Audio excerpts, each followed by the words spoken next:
지난 시간에 이어서 예수님의 보혈의 피에 대해서 설명을 하고 있습니다. 성경 여러 곳에서 예수님의 보혈의 피에 대해서 얘기하고 있는데 이 부분은 너무나 중요하고 중요합니다. 그래서 오늘 성경에도 나와 있는 이 부분을 어떻게 현대시대에 적용할 것인가를 말씀을 상고해보며 이 말씀이 또 나에게는 어떤 은혜로 다가올까를 살펴보는 시간 되었으면 합니다. 많은 사람들은 고민하게 됩니다. 무엇을 하여야 영생을 얻을까?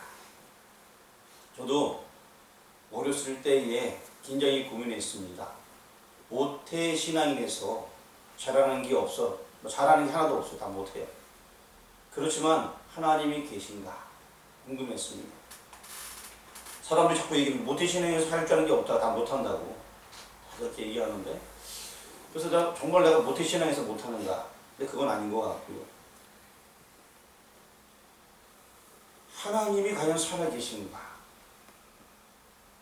내가 믿는 그 하나님, 우리 부모님이 믿는 그 하나님, 또 교회 가면 수련회 성도들이 믿고 있는 그 하나님, 거기에는 박사들도 앉아 있는데 그 사람들이 정말 그 하나님을 믿고 의지하는데 그 하나님이 살아계신가? 우리의 구원은 무엇인가? 영생은 무엇인가? 저는 이것 때문에 중고등학교 시절 엄청나게 고민했습니다. 그리고 또 저는 그때 또 방황하는 시기였기 때문에 뜻이 맞는 친구들과 만나서 야, 종교 과연 그건 무엇일까? 우리의 존재는 무엇일까? 하나님은 무엇일까? 방황을 하면서도 과연 그 인생의 고민에 대해서 엄청난 그런 고민을 가졌어요. 청년이 되어서는 그래서 그 고민 때문에 저도 여러 군데를 다녀봤습니다. 물론 고등학교 때부터 다녀봤죠. 기도원도 다녀보고. 그리고 산에서 올라가서 남들처럼 밤새 기도하면 뭐 은혜 받을까 해서 교회에서 방석 하나 끄집어가지고 산에 올라가서 주여 남들은 죽여 들렸다는데 어쨌든 산에 올라가서 소리도 한번 쳐보고 나무 뿌리 뽑는다서 나무 또 붙잡고 막 했는데 이게 나무가 좀 가늘한 것을 잡았는데 안 뽑히더라고요. 남들은 나무 뿌리 뽑아야 된다고 하는데 산에 올라가서 한번 우리 주여 외치면 뽑아도 안 나와가고 땀만 뿔뿔 나더라고요. 청년 때 이 영생에 대해서, 예수님의 보혈의 피에 대해서 엄청나게 고민했어요. 이것이 정말 사실인가? 예수님이 나를 위해서 죽었는데 그러면 그것이 나한테는 어떤 관계가 있는가? 그렇죠. 이게 정말 소설이 아니고 실화인가? 이런 고민들이 저는 엄청나게 많았어요. 오늘 여기 나와 있는 본문에 보게 되면 그 피에 대해 설명을 해주고 있습니다. 신약 성경에서는 어떤 율법사 또 어떤 관리가 예수님한테 나와서 묻는 내용이 나와 있는데 앞에 적어놨는데 한번 누가복음 10장 25절 말씀 한번 읽어보도록 하겠습니다. 시작. 어떤 율법 교사가 일어나 예수를 시험하여 이르되 선생님 내가 무엇을 하려야 영생을 얻으리이까? 또 누가복음 18장 18절도 한번 보도록 하겠습니다. 시작. 어떤 관리가 물어 이르되 선한 선생님이여 내가 무엇을 하여야 영생을 얻으리이까? 사람들은 이 영생에 대해서 고민하게 됩니다. 율법 교사도, 율법을 연구하는 사람, 나름 성경을 안다고 하는 사람도 누가복음 10장 25절에서 고민하고 있고, 그리고 어떤 관리, 그냥 관리라고 하면은 나라 일을 하는 관리인 것 같아요. 그러니까 직책이 있는 사람들, 이런 사람들이 지금 영생을 얻으려면 어떻게 해야 되는가 고민하고 있습니다. 그냥 인생에 대해서 아무런 고민이 없는 사람이 아니라 알 만큼 아는 사람들이 과연 영생을 얻으려면 어떻게 해야 됩니까? 라고 예수님 앞에 나와서, 예수님은 선생님으로 많은 사람이 따라 쫓아다니니까 그분께 나와서 묻는 거예요. 어떻게 해야 영생을 얻겠나? 봉사를 열심히 하면은 영생을 얻을까요? 선한 일을 많이 하면 영생을 얻을까요? 가난한 자를 도와주면 영생을 얻을까요? 그리고 이 영생을 얻는다는 것은요, 우리 기독교인 성경을 통해서 깨우치게 되지만 전 인류의 문제였어요. 그래서 심지어 예전에 나와 있는 어떤 은하철도 999 이런 여러분 아시는 분 계시겠지만 이런 프로에서도 영생에 대해서 단어가 나와요. 그러면서 영원한 생명 얻는 방법이 무엇인가? 그런 이야기가 저는 어렸을 때 저희 집에 TV가 뭐 KBS 완밖에 안 나와서 2, 3년 안 나와서 못 봤지만 어렸을 땐 TV도 없었고 좀 크면서 그래서 또 그거는 ETV인 것이 딴 데서 나왔어요. 우리는 안 나왔어요. 그래갖고 어떤 옆에 집에 가서 이렇게 훔쳐봤는데 거기에서 영생에 대한 이야기를 하더라고요. 저도 그때 참 궁금했었어요.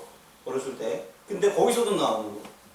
근데 거기서 영원히 사는 것에 대해서는 어떤 사람이 뭐 기계처럼 되어가면서 뭐 그런 의미면서도 잘 설명을 안 해주고 있고 영생을 얻었지만 만족하지 못하는 이들이 있는 것을 제가 만화를 TV에 은하철도 9구라는 그 만화가 있어요. 그걸 통해서 제가 봤거든요. 그때도 그렇고 성경에도 계속 영생에 대해서 얘기하는데 정말 저도 그때 많은 고민을 하게 되었습니다. 오늘 성경을 통하여서 말씀을 상고하며 이런 문제가 확실하게 해결되는 시간 되길 바랍니다. 본 단어는 정결하게 하는 물 사용법입니다.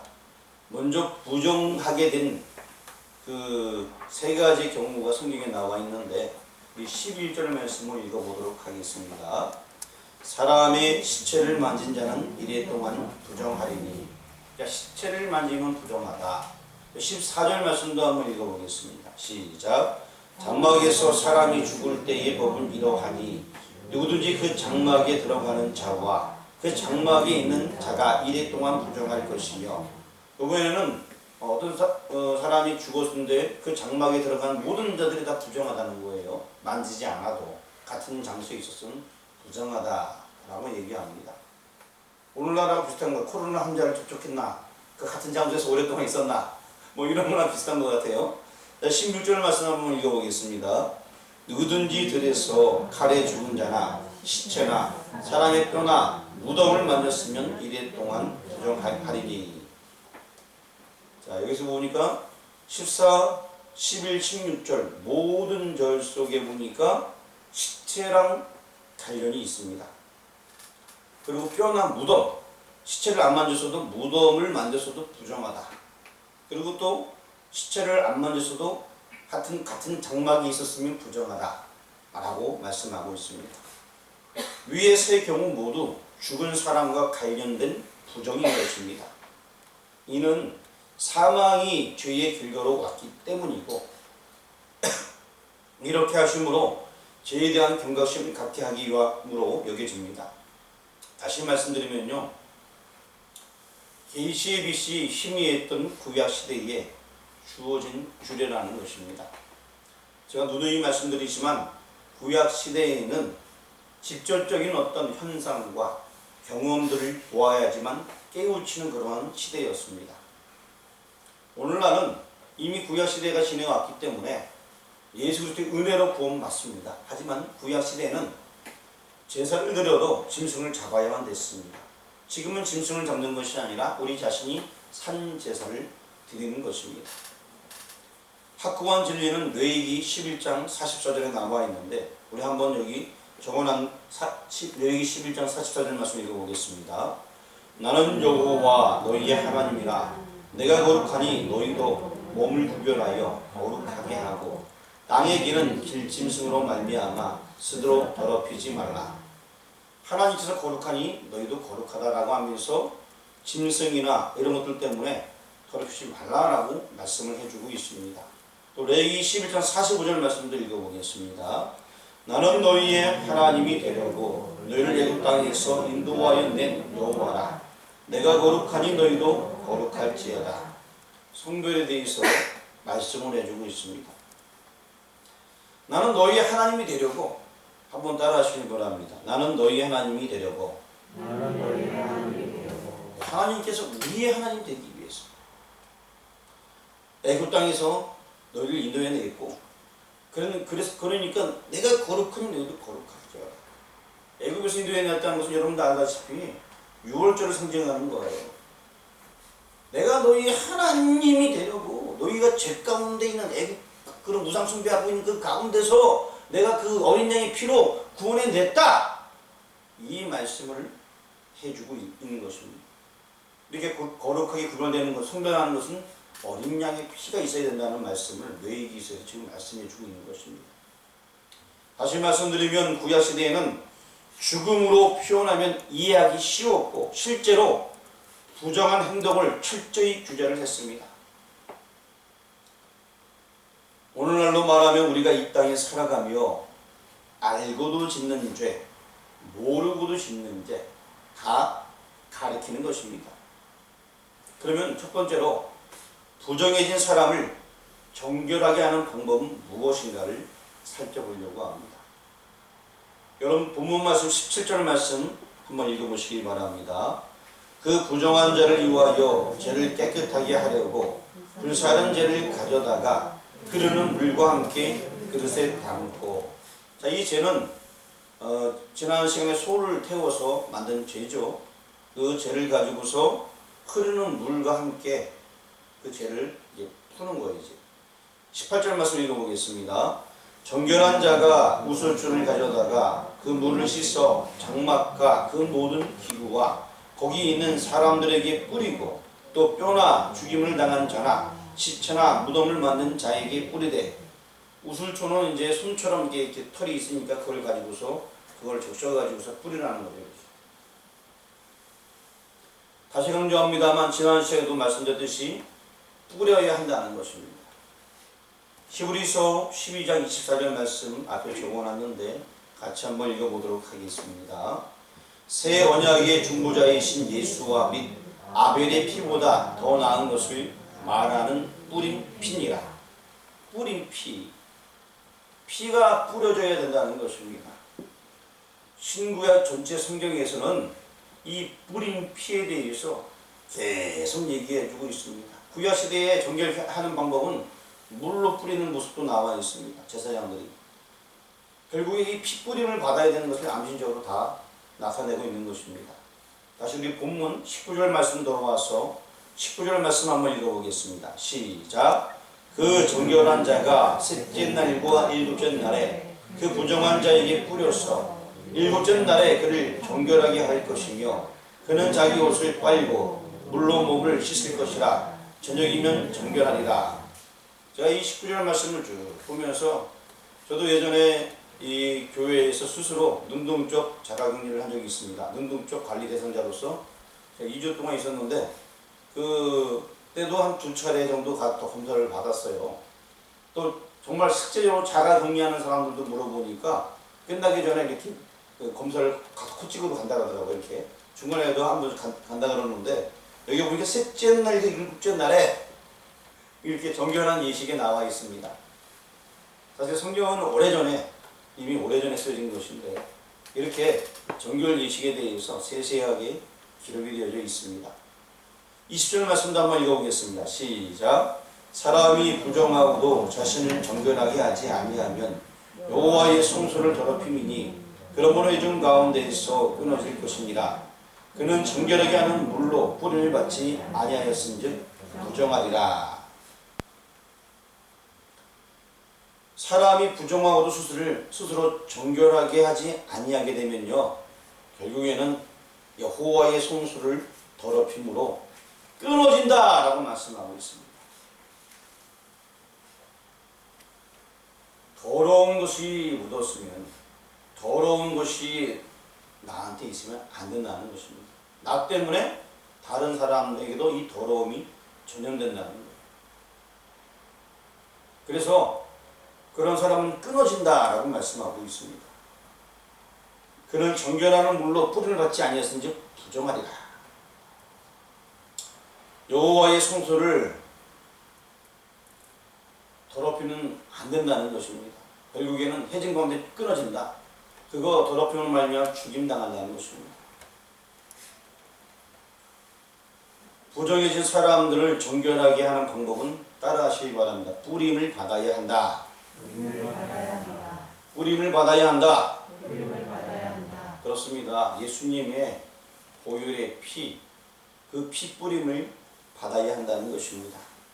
조금 전에 읽었던 20절 말씀을 다시 한번 읽어보겠습니다. 시작.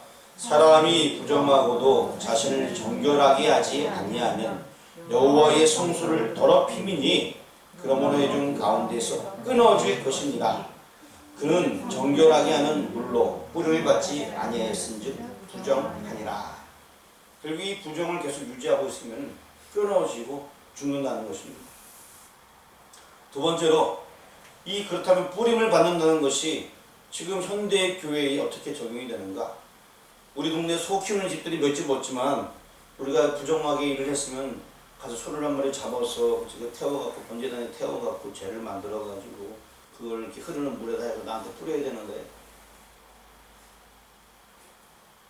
지금 못하잖아요. 자, 이것이 현대적 의미로 어떻게 해야 되는가? 우리 히브리서 9장 9절 말씀을 앞에 적어놨습니다. 같이 한번 읽어보겠습니다. 이 장막은 현재까지의 비유니 이에 따라 드리는 예물과 제사는 섬기는 자를 그 양심상 온전하게 할 수 없나니. 자, 현재까지의 비유라라고 말씀하고 있습니다. 히브리서는 신약 성경이에요. 구약의 모든 제사 제도는 현재까지의 비유라는 것입니다. 구약 시대는 꼭 그렇게 행해야만 됐습니다. 하지만 그 짐승이 아무리 피를 뿌리고 해도 근원적으로 실체로 오기 전까지는 해결을 받을 수 없다는 거예요. 구약 시대의 모든 사람들이 하나님께 나와 제사를 지내며 그는 죽지 않고 끊어지지 않았어요. 살았어요. 하지만 근원적으로 모든 죄가 해결되는 것은 아니라는 것입니다. 그런데도 불구하고 그렇게 행위를 할 경우에 너희 죄가 없는 것처럼 여겨주겠다 라는 하나님의 말씀이 있었기 때문에 그 행위를 하게 되었습니다. 그 행위를 하면서 앞으로 올릴 메시아를 바라보았던 거예요. 히브리서 9장 10절 말씀도 한번 읽어보겠습니다. 앞에 적어놨습니다. 시작. 이런 것은 먹고 마시는 것과 여러 가지 씻는 것과 함께 육체의 예법일 뿐이며 개혁할 때까지 맡겨둔 것이니라. 자, 개혁할 때까지 이 모든 예법이 있었다는 것입니다. 다시 말씀드리면 예수님 오시기 전까지는 이러한 모든 예법이 있었다는 것입니다. 예수님 오신 이후에는 무슨 시대로 바뀌었습니까? 교회 시대로 바뀌었습니다. 예수님께서 오셨을 때도 그 당시에 짐승들이 잡혀서 제사를 지내고 있었습니다. 하지만 예수님 부활 승천하신 이후에 이제 교회가 출범하면서 그것은 다 이제는 개혁할 때까지 예수님 오신 이후에 십자가 부활 사건 이후에는 더 이상 그런 제물이 드려지는 것이 아니라 믿음으로 구원 얻는다는 것입니다. 그래서 이 믿음으로 구원 얻는다는 것 때문에 얼마나 많은 사람들이 핍박받았습니까? 왜냐하면 당시 유대인들 대부분이 말합니다. 그럼 율법은 어떻게 하라고? 짐승을 잡아야 되는 거 아닌가? 율법을 지켜야 되는 거 아닌가? 이런 것 때문에 엄청나게 초대교회 핍박받게 된 거예요. 분명히 히브리서에 말씀하고 있습니다. 개혁할 때까지 맡겨둔 것이라. 우리는 이미 죄의 구속함을 얻었습니다. 예수님의 십자가 사건으로 이미 개혁된 이후 시대에 살아가고 있습니다. 이젠 가도에 완료된 일, 십자가의 사건은 이미 다 예수님께서 다 해주셨습니다. 그런데 우리의 삶은 여러분 알다시피 실수합니다. 자주 넘어집니다. 여러분 실수해요, 안 해요? 저는요 실수를 한 번도 안 해요. 저는요 미상교회 청년대인데요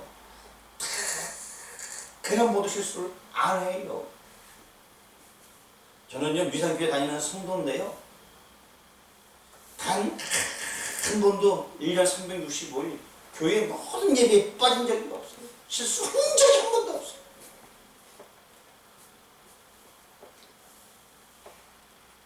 그런 사람 있어요, 없어요? 지금 다른 교회 얘기하는 게 아니라 우리 교회 지금 얘기하는 그런 사람 있어요, 없어요? 우리 선생님 고민하는 것 같아요. 그런 사람 있어요, 없어요? 없습니다. 예, 없어요. 고민하지 마시고 없습니다. 자, 사람들은 실수하고 자주 넘어집니다. 계속적으로 정결케 함을 받아야 하는 것입니다. 이걸 가리켜 선제적 용어로 우리는 성화라고 얘기합니다. 계속해서 발전되는 것을 성화라고. 이게 이제 성화라는 것은 사람이 이제 발전하는 그런 단계 가운데서 장로교에서는 9개의 단계가 있는데 이 성화의 단계, 계속 변화되는 단계를 얘기하고 있어요. 이것은 신학적인 용어입니다. 또 19절은 바로 19장 전체는 무엇을 말씀해 주고 있냐면은 간략하게 신약성경에 요약하고 있는데 신약성경 요한일서 1장 9절 말씀 앞에 적어놨습니다. 오늘 읽었던 19장 전체의 그런 메시지를 함축했는데 한번 읽어보겠습니다. 시작. 만일 우리가 우리 죄를 자백하면 그는 미쁘시고 의로우사 우리 죄를 사하시며 우리를 모든 불의에서 깨끗하게 하실 것이요. 우리 죄를 자백한다. 이것은 회개한다는 것입니다. 그런데 죄를 범하고도 자백하는 것, 즉 회개하는 일을 하지 않는다면 본인 자신만이 아니라 교회 공동체를 더럽히는 일을 가져오고 마는 것입니다. 한 가지 예를 들도록 하겠습니다. 여기 계신 여러분들은 신앙생활을 참 다 잘하시는 분들이에요. 그러나 누군지 모르겠지만 여기 계신 딱 한 분이 교회의 장로라고 칩시다. 예를 들어서. 그런데 나가면 동네에서 맨날 싸워요. 그리고 교회에 딱 와서는 거룩한 척을 타고 탁 앉아있어요. 그리고 거룩한 척하고 탁 앉아있는데 교회의 장로인데 매일 예배 시간 자면 눈을 감고 심지어 코까지 보여요. 끝날 때는 눈을 딱 정확하게 어떻게 해요? 자, 여러분 말고요. 이제 혹시 그런 사람이 있다면 예를 드는 거예요. 예를 드는 거예요. 교회 장로인데. 그리고 주일 예배만 모든 예배가 많이 있어요. 근데 주일 오전 예배만 팍 드리고 교회 장로인데 새벽 예배 안 나와요. 다른 예배 안 나와요. 어른이 주일 예배만 탁 양 멋있게 탁 입고 가고 김칠 머리에 탁 뻗어가고 맨 앞에 앉아갖고 예배 시간마다 아멘 아멘 아멘 이러고 앉아있어요. 몇 교회는 그런 분 진짜 있대요. 자, 그런데 자, 여러분들은 본인이 실수하면 회개를 해야 됩니다. 회개 안 하고 계속 그렇게 앉아있으면 나머지 성도들의 영향이 가까이 안 갈까요? 가는 거예요. 장로되면 교회 와서 교회도 한 번만 가면 되는 거고, 장로되면은 교회 맨 앞에 앉아서 번드름하게 멋있게 가서 앉아서 그냥 눈만 감고 있으면 되는 거야. 영향을 미쳐요, 안 미쳐요? 안 미쳐요? 뭐 안 미칠 수도 있겠죠, 뭐. 근데 영향이 돼요, 안 돼요? 여기 영향이 되는 거예요. 초신자들 열심히 신앙생활 하려고 내가 이제는 하나님께 쫓아내신다고 교회 딱 왔는데 교회 장로라는 사람 맨날 뒤에 예배 끝나면 약수 딱 하고 있는 그 장로님, 그분이 맨날 그러고 있는데 초신자들이 보면 아이고 우리 교회 장로도 이러는데 나야 뭐 예배 시간 좀 늦게 가서 앉아있다가 잠깐만 참석해도 나는 그 정도면 다행이지. 그런 생각 할까요, 안 할까요? 안 하겠지, 그렇죠? 여러분, 이 죄의 문제는 해결해야 됩니다. 회개하고 고쳐야 되는 거예요. 또 저지르면 안 되는 거예요. 근데 완벽히 지킬 수 없잖아요. 그러니까 자꾸 회개하고 또 고치고. 교회 오면 그래서 기도하는 거예요. 먼저 마음을 열고 우리 죄를 회개하고 그리고 또 바로 살기 위해서 하는 것입니다. 근데 우리도 이런 거 보여요. 어떤 사람이 열심히 살려고 노력하는 모습. 완벽하지는 못하지만 노력하는 사람들은 우리가 다 좋아합니다. 그렇죠? 실수 인정하고 회개하고 열심히 살려고 하는 사람 많아요. 그러면은 그 사람이 어떤 사람은 화를 내고서도 나중에 죄송합니다. 제가 그냥 성미가 급해서 이러면서 또 겸손해지는 사람들. 그러면 우리가 다 인정하잖아요. 그게 바로 성화의 단계니까. 그러면서 점점 변화되는 것이니까. 죄를 범하고도 회개하는 일은 없다면은 본인 자신만이 아니라 교회의 공동체를 더럽히는 결과를 가져온다는 것입니다. 우리 20절 말씀, 본문 20절 말씀 다시 한번 또 읽어보겠습니다. 시작. 사람이 부정하고도 자신을 정결하게 하지 아니하면 여호와의 성소를 더럽히니 이것까지요. 부정하면 얼른 정결하게 하고 회개해야 됩니다.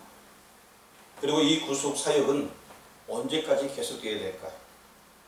계속 회개하며 나가는 것은 언제까지? 빌립보서 1장 6절 말씀 앞에 적어놨는데 한번 읽어보겠습니다. 시작. 너희 안에서 착한 일을 시작하신 이가 그리스도 예수의 날까지 이르실 줄을 우리가 확신하노라. 너희 안에서 착한 일을 하시니 예수님께서 내 안에 계셔서 계속 회개의 틈 만들고 나를 도와주시는데 이 일을 언제까지 하시냐? 주님 다시 오실 때까지 해야 된다 라고 성경에는 말씀해주고 있습니다.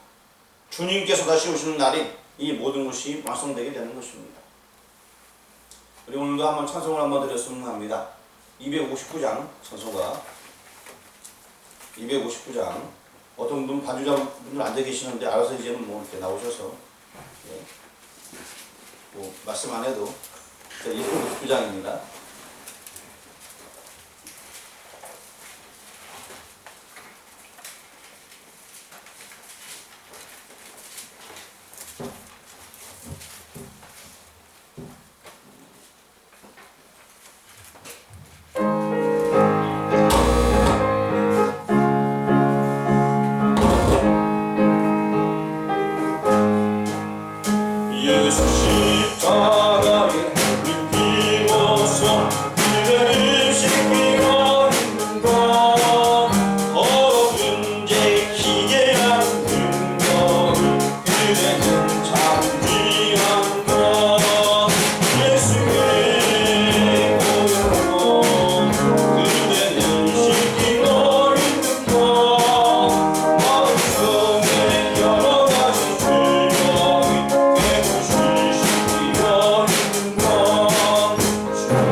예수의 보혈로 깨끗이 씻음 받는 여러분 되길 주의 이름으로 축원합니다. 우리는 모두 이미 구속받은 하나님의 자녀입니다.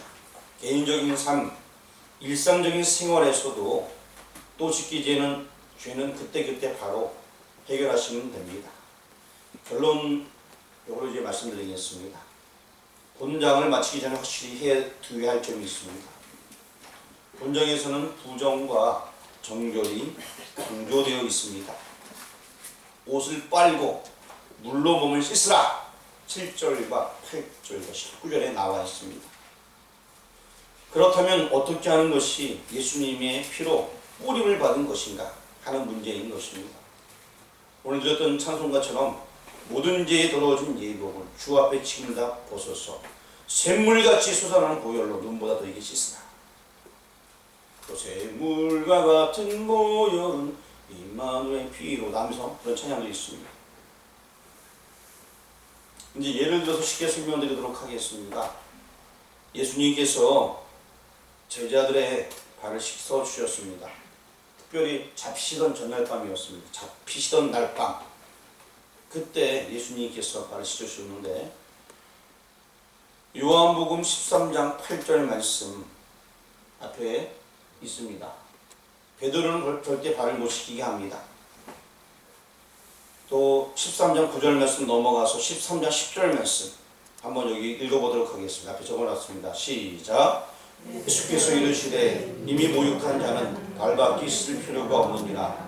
온몸이 깨끗하니라. 너희가 깨끗하다 다는 아니니라 하시니. 자, 목욕한 자는 발밖에 씻을 필요가 없다. 목욕한 자라는 용어가 나와 있습니다. 그리고 또 베드로전서 1장 23절 말씀 한번 읽어보겠습니다. 시작.